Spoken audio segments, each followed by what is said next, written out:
So I think that's absolutely correct. Other versions include homosexuals on Niemöller's list. The quotation has been invoked for causes ranging from Jewish settlement on the West Bank to freedom of the insurance industry from government regulation. In June of 1941, Hitler double-crossed Stalin and invaded the Soviet Union. So why is the story told over and over and over again? I mean, memory's not... I don't want to be cynical, but it's a good story. And I don't mean it in a cynical way.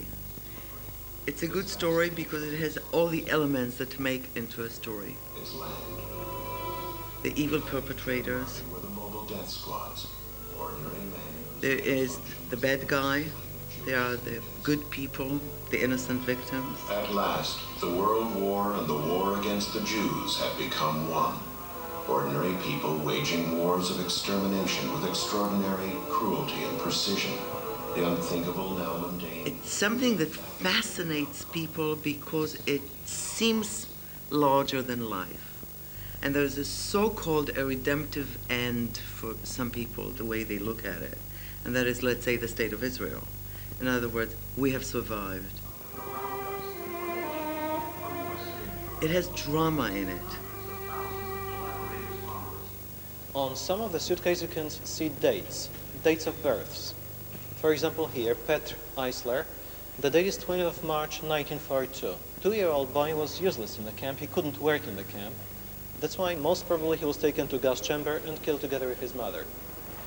There is something extremely compelling, extremely appealing, alluring in that combination of kitsch where you are full of compassion, of pity for people you don't know, for people that even perhaps as a group you don't particularly like, i.e. the Jews, for people that you really respect, the cultured German, and all of these elements and all of these contradictions are extremely appealing to our psyche.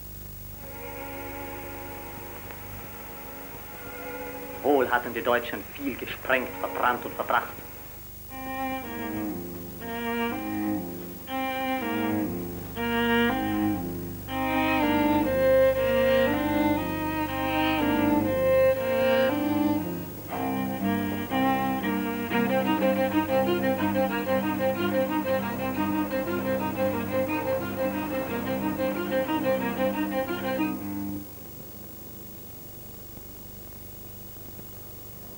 On the flight this morning, I said the aim of this visit was to give you an added dimension to your understanding of the Holocaust.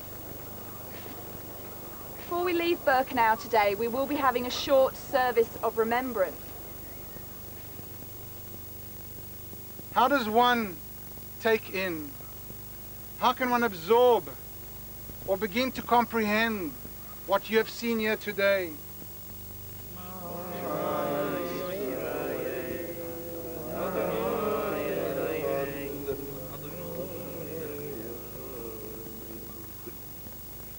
Look, Christianity is a religion which has made an emblem of torture and death its central symbol, right?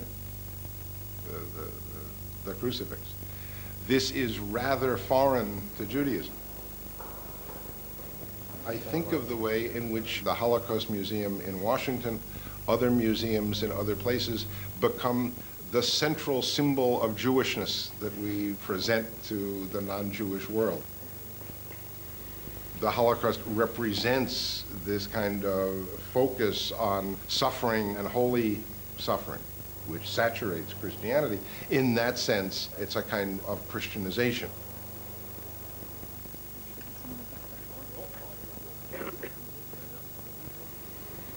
If you look at some of the Holocaust museums in which one is invited to follow the steps in the murder process, to me, it resembles nothing so much as the Stations of the Cross on the Via Dolorosa in Jerusalem.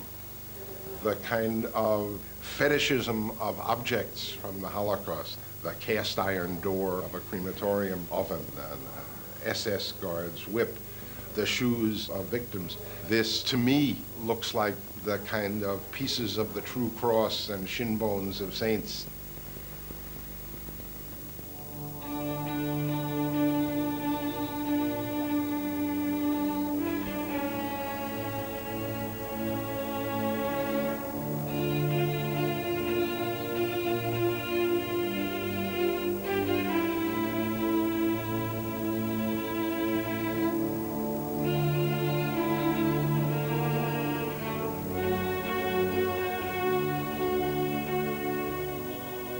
I want the 6 million to lay in rest wherever they are. I don't go visit them in the camps. No, to me, it is not a place to perform religious or any other kind of ritual. I want a better future for this world. And I don't think that contemplating a better future is by constantly referring to the epitome of evil.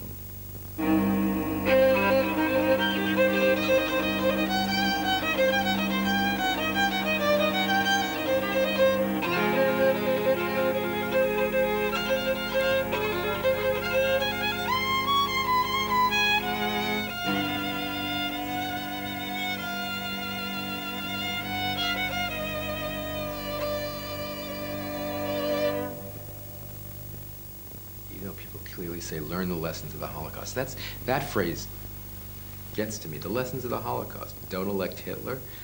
Don't murder 6 million Jews. I mean, these are pretty banal lessons. This is a victory celebration. This is the Israeli Air Force showing off a bit at an air show after the war. These pilots and planes are part of what most airmen admit is the best tactical air force in the world.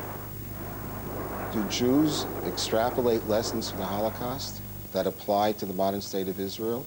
Absolutely, yes. What are those lessons?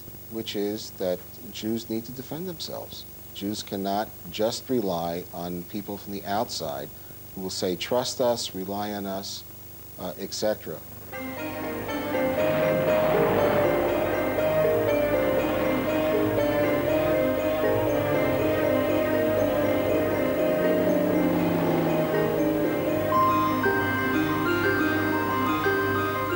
When Israel was at its most powerful, it was wrapped in the mantle of a victim, namely the Holocaust.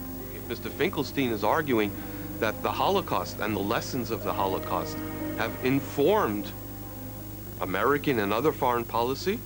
I think that's true.